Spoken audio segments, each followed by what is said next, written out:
Ji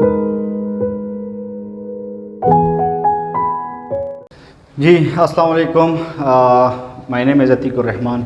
As I told you before that we will give you lectures and we will give you a lecture on our whiteboard. So today here we are going to discuss basic grammar. यहाँ पर हम basic grammar discuss करेंगे. Basic में क्या है, to be verbs है. तो यहाँ पर हम आपको बताएंगे टू बी वर्ब कौन से है, टू बी वर्ब है मतलब क्या है, यानी टू बी वर्ब. इसके अलावा टू बी वर्ब हम प्रेजेंट में कैसे यूज़ करेंगे, पास्ट में कैसे यूज़ करेंगे और फ्यूचर में कैसे यूज़ करेंगे. यानी हम आपको ये बताएंगे कि टू बी वर्ब क्या है और इसके अलावा हम आपको ये बताएंगे कि हम इसको यूज़ कैसे करेंगे. ओके जी, तो चलते हैं यहाँ पर. Let's discuss about to be verbs. Okay,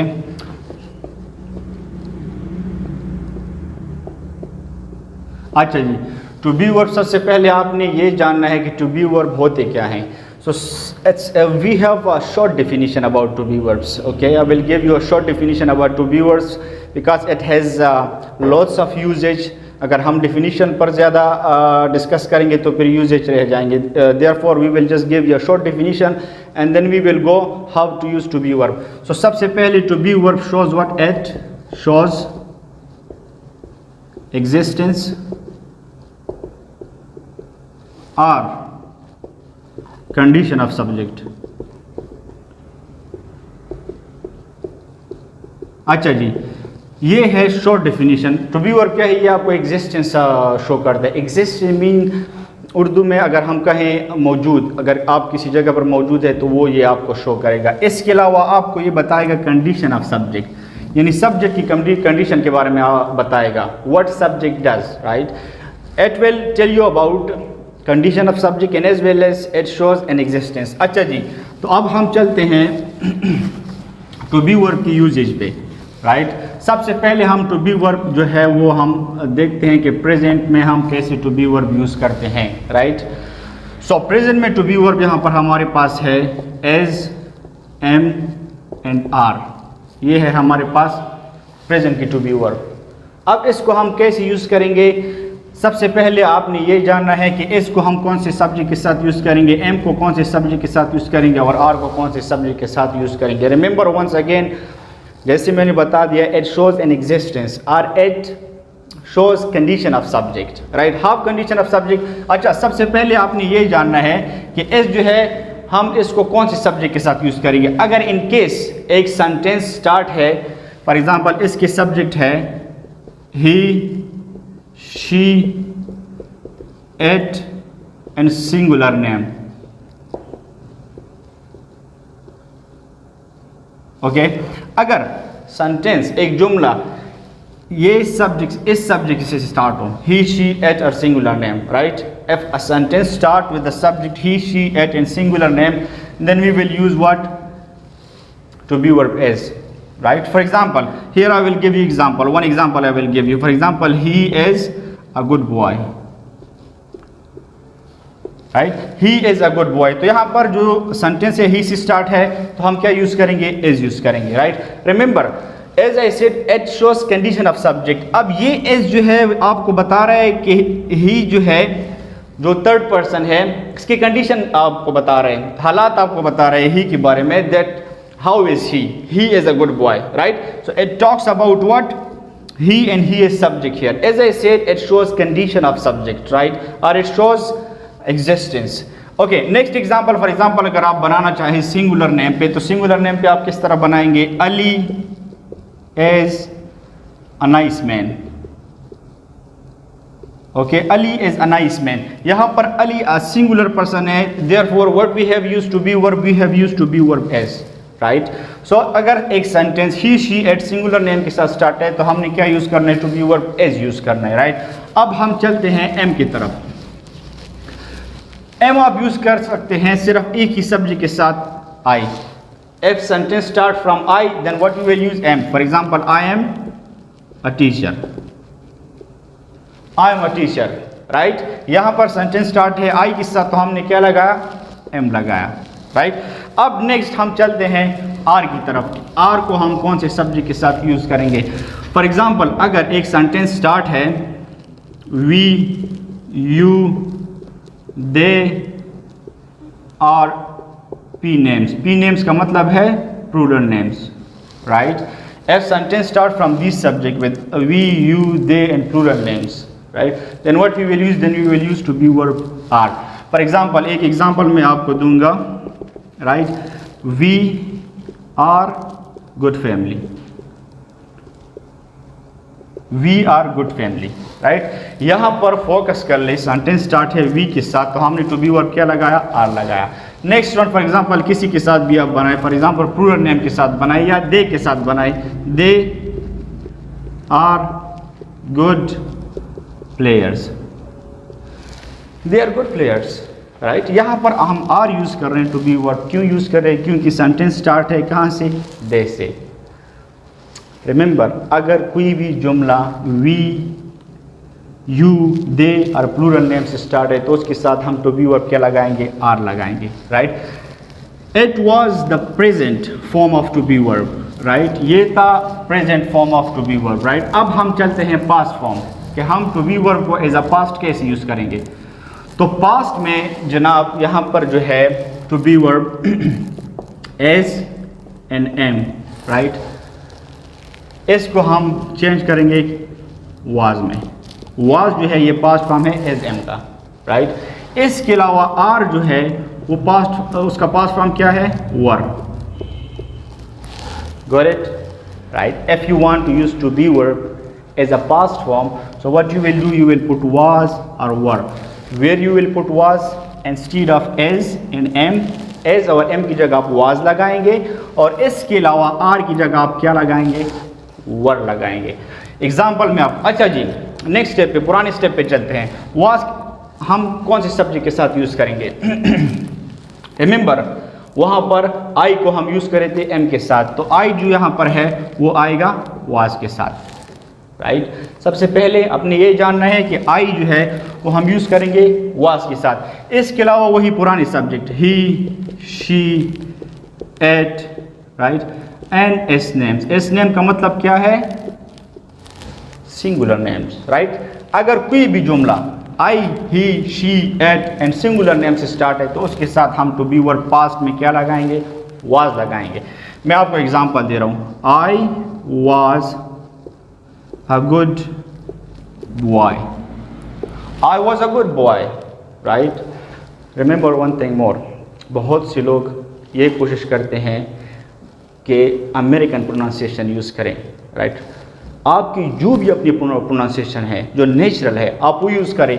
आप जो अमेरिकन, जो अंग्रेज़ लोगों की प्रोनाउंसिएशन है उनको नहीं यूज़ करेंगे, because you will forget your own pronunciation. अगर आप वो यूज़ करेंगे, आपकी जो अपनी प्रोनाउंसिएशन है उसमें आपकी गड़बड़ आ जाएगी और then you will not use what?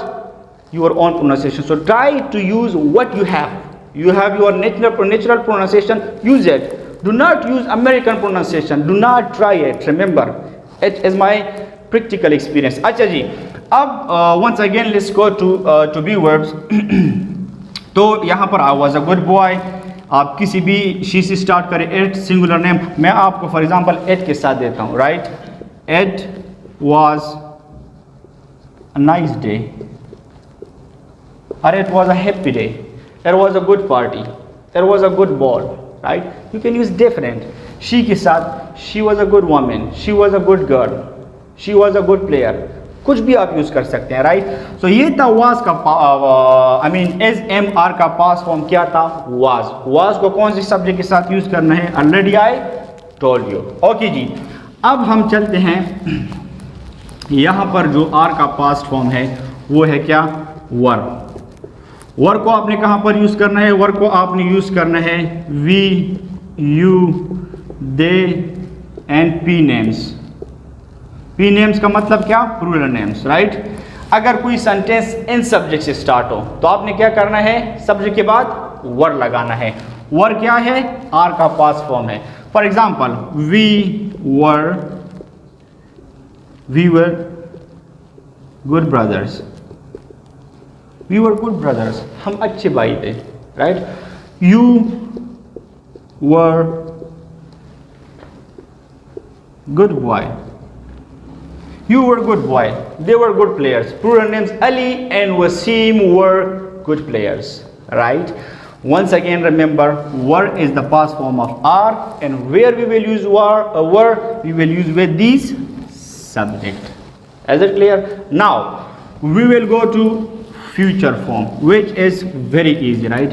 अच्छा जी, future form जो है तमाम subject के साथ, future form इसका जो है वो है will be or shall be. This is the future form of to be verb. अच्छा जी, अब will be जो है, अच्छा रिमेंबर यहाँ पर एक्सप्लेनेशन है अबाउट shall be. बहुत से लोग ये क्वेश्चन करते हैं कि हम अक्सर will be लगा रहे हैं, shall be क्यों नहीं लगा रहे हैं. Remember, this shall be, most of time shall be can be used to about who will use this one? British English. We have two kind of English, right? American English and British English. The one we are talking with each other, we are speaking with each other, that is called American English, right? British English we use in very less time. बहुत कम वक्त के लिए हम British English जो है वो use करते हैं, बल्कि यूज़ ही नहीं करते. अच्छा जी, ये shall be जो है most of the time कौन यूज़ करते हैं? British English में यूज़ होता है. लेकिन अभी British English ने भी shall be को ख़त्म किया हुआ है, right? अगर आप सेंटेंस लेके वो गलत नहीं है, it will be right according to grammar, but people do not use this shall be. Everyone is using will be. अच्छा जी, अब यहाँ पर आप will be जो है तमाम सब्जेक्ट के साथ यूज़ करेंगे. he, she, it, singular name, I, we, you, they, plural names, right? कोई भी सब्जेक्ट आ जाए आपने उसके बाद will be लगाना है. forget about shall be. I'm telling you, forget about shall be, just use will be. Your sentence will be correct and pronounce well, right? मैं आपको यहाँ पर एग्जांपल, मसला नहीं है, मैं आपको shall be के साथ भी एग्जांपल देता हूँ. यहाँ पर एग्जांपल कोई भी सब्जेक्ट ले लो, he, she, it or singular name, any subject, I, we, you, they, you will use what will be after subject. For example, I will be a good cricket player. Future के बारे में बात हो रही है. I will be a good cricket player, right? I की जगह आप फॉर एग्जांपल ले ले कोई भी सब्जेक्ट, एनी सब्जेक्ट आप ले ले, they will be nice players, they will be nice players, right? All subject you will use what? Will be after subject. Any subject comes in the beginning of sentence, just use shall be, will be. आप इस sentence को for example will be की जगह आप लिख लें shall be. They shall be nice players, right? This is also right according to grammar. It's not wrong, but do not use shall be. Just use what? Will be. अच्छा जी, we have been and been, right? Being we use for present progressive and being we use for present perfect. वो भी to be verb है, but it's enough for today. Being भी हम use कर सकते हैं, इसके अलावा being भी यूज़ कर सकते हैं. Being हम कहाँ पर यूज़ करेंगे?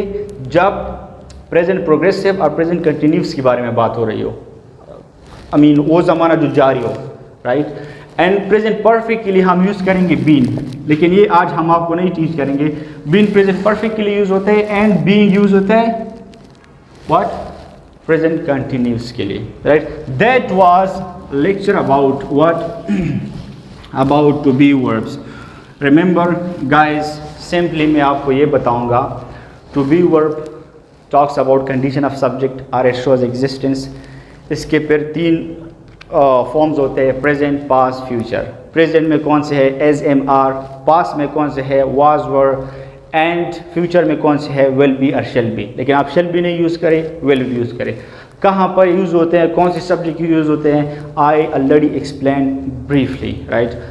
आपका कोई भी क्वेश्चन हो इस वीडियो के बाद आप नीचे कमेंट्स में क्वेश्चन पूछ सकते हैं. हम इंशाल्लाह कोशिश करेंगे कि हम आपको रिप्लाई दें, हम आपको ऐसा आंसर दें कि आप सेटिस्फाइड हो. इसके अलावा I will tell you guys, we have YouTube channel now, we have started with good lectures, so now we will upload this lecture to our YouTube channel. Kindly subscribe our channel. Do not forget to subscribe our channel. मैं आपको ये यकीन दिला रहा हूँ कि अगर हमारे YouTube चैनल के साथ आप कनेक्ट रहें तो आप बहुत कुछ सीख पाएंगे. सिर्फ ये to be verb नहीं है. Already we have finished 12 tenses. YouTube में हमारे 12 tenses है, 2 नहीं है अपलोड, काम हो रहा है, वो भी अपलोड हो जाएंगे. इसके अलावा हम एक्टिव पेज में जाएंगे, यूट्यूब चैनल पे डायरेक्ट इनडायरेक्ट में जाएंगे। ये जो लेक्चर था वाइट बोर्ड पे, ये हमने आपको दिया टू बी वर्ब्स के बारे में। हमने आपको बताया कहाँ पर कौन सा टू बी वर्ब यूज़ करना है। And I hope you will subscribe our channel and you will click the bell icon. Thank you so much for watching our video. I hope we will see you once again. Thank you so much.